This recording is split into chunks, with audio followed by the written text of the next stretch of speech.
It's often lamented today that the rites of initiation to adulthood have been lost. We no longer have those rituals which mark the passage from childhood or adolescence into maturity. Until recently, one of the principal rites of passage for young people may have been overseas travel. With few resources, they headed off to distant places where for 6 months, 12 months or more, they would move from country to country, culture to culture, working and touring.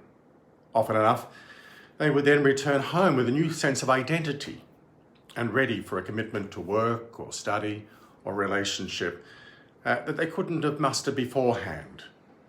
It had become a time of passage for them. All of us, however, experience periods of life which are about transition. And this period of transition is like a journey for us. We're called to let go of previous ways of doing things or understanding things. We know we must now face the future without the supports of the past. We go forward without purse, haversack or sandals, as the gospel text would have it. These are times of doubt, of insecurity.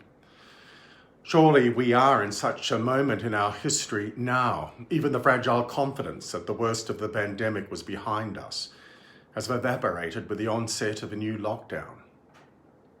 We've set out again on a new sea of uncertainty. Our plans are in confusion. We're not quite sure what is going to happen. The journey of transition into which we are led can also occur, though, in times, more generally, of sickness or through the death of someone close to us. These journeys can come to us through redundancy or through failure of one kind or another. These are all times of passage. And yet, as periods of transition, they can also be times of transformation if we engage them with a deeply listening heart, a welcoming heart, a hospitable heart. They can become times when we recognize what is truly important to us and what we only thought to be so. They purify us and reshape us. The story Doris Lessing accounts for one of her characters in The Golden Notebook. Anna knew she had to cross the desert. Over on the far side were mountains, purple and orange and grey. The colours of the dream were extraordinarily beautiful and vivid. The dream marked a change in Anna, in her knowledge of herself. In the desert, she was alone, and there was no water, and she was a long way from the springs. She woke knowing that if she were to cross the desert, she must shed burdens. The Australian essayist Robert Desai once remarked, "In our life we can be either tourists or travellers." A tourist is someone who is everything packaged and everything follows a predetermined plan. And because everything has been decided prior to the trip, there's no room for the unexpected, for surprise.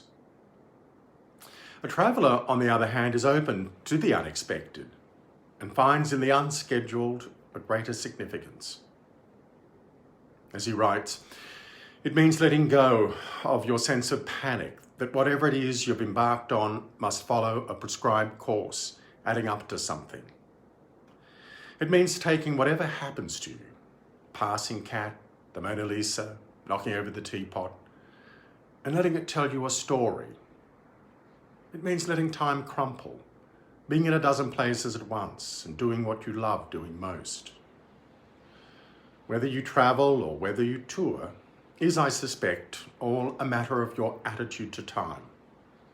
Everything depends on your answer to the question, what does it mean not to waste time? The tourist cannot waste time, for everything has to occur as planned. The traveller can surrender plans and allow the unexpected to take them in a surprising direction. The tourist knows the destination and its time before setting out. The traveller might know the destination, but is not committed to the route by which to arrive there. I think this is the challenge of the gospel today. But the gospel goes further. Not only does it call us to be travellers rather than tourists, It calls us to a readiness to discover in the unexpected a chance to say something of the good news of our discipleship of Christ.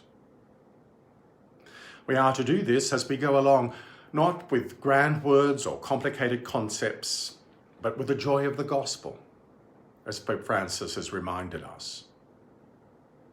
As he said at one stage, how beautiful it would be if all could admire how much we care for one another, how we encourage and help each other. Giving of ourselves, he wrote, establishes an interpersonal relationship. We do not give things, but our very selves. An act of giving means that we give ourselves. Giving of oneself means letting all the power of that love, which is God's Holy Spirit, take root in our lives, opening our hearts to his creative power. And giving of oneself, even in the most difficult moments, as on that Holy Thursday of the Lord, when he perceived how they weaved a plot to betray him. But yet he gave himself. He gave himself for us. And so when we give of ourselves, we discover our true identity as givers of life. We discover that we are brothers and sisters of Jesus, to whom we bear witness. This, he says, is what it means to evangelize. This is the new revolution, for our faith is always revolutionary. But perhaps only the traveller, rather than the tourist, can fully understand this.